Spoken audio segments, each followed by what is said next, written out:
Hi everybody, I hope you guys are doing well and welcome back to my YouTube channel. And I'm actually shooting on my DJI Osmo Pocket 3 for the first time. So it's going to be an experience both for you and for me. So let me know if you do like this video quality or you like my other camera better. But I kind of do like this, but I still want to know your opinion. In this video, we are going to be talking about all things hair oiling and what I've done to grow my hair from this to this. And I have been consistently hair oiling for the past 9 years now. But when I first moved to Canada, I just stopped doing it. Honestly, I just didn't have a lot of time because I was juggling between my part-time job, my school. So self-care was not even in the question at the time. And it genuinely made my hair very dull, dry, frizzy, and I was losing hair left and right. I tried everything, all expensive products, affordable products, everything that I could find, but I realized I have to go back to my roots, and that was start with hair oiling, but in a way that would actually benefit my hair rather than just the oil sitting on top of it, and it doesn't do anything for my hair. I do share a lot of it on my Instagram or TikTok, but I think on YouTube you can still talk more, so I did make some notes to share it with you. So without doing further delay, let's start. Before you even start oiling your hair, you have to kind of know about the hair porosity. That's when you start using the hair oils depending upon your hair porosity. You can find it two ways, either by taking an online quiz where you just have to answer a few questions,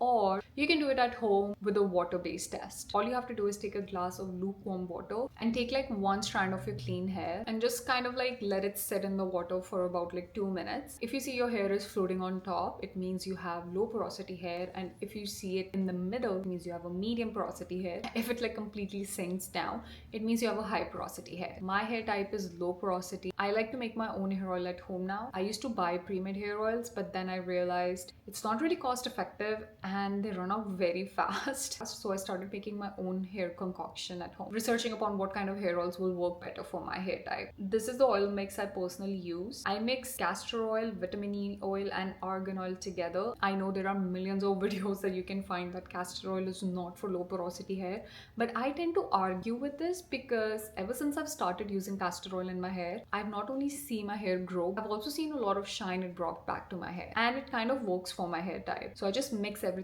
up in this oil applicator bottle because it just makes the process so much easier. Before the oil even touches my hair, I like to brush my hair using a walnut brush. If you have been following me for a while on Instagram or TikTok, you know I love using this brush. I always brush my hair for at least 2 minutes before I even start oiling my hair.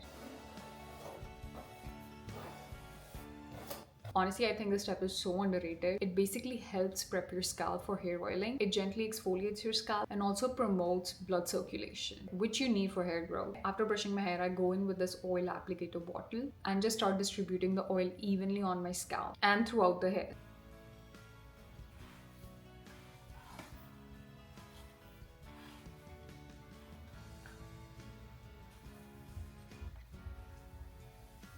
A very common mistake and a very bad advice I see on the internet where people talk about do not oil the lengths of your hair, but you have to oil the lengths of your hair for deep nourishment. Another thing that is very common in my routine is scalp massage, and I rotate between these two. One is a Korean gua sha and the other is a wooden massager. Since I feel a lot of tension after the week, I go with my Korean gua sha because it helps release the tension in the scalp, but they both stimulate the scalp and improve blood flow.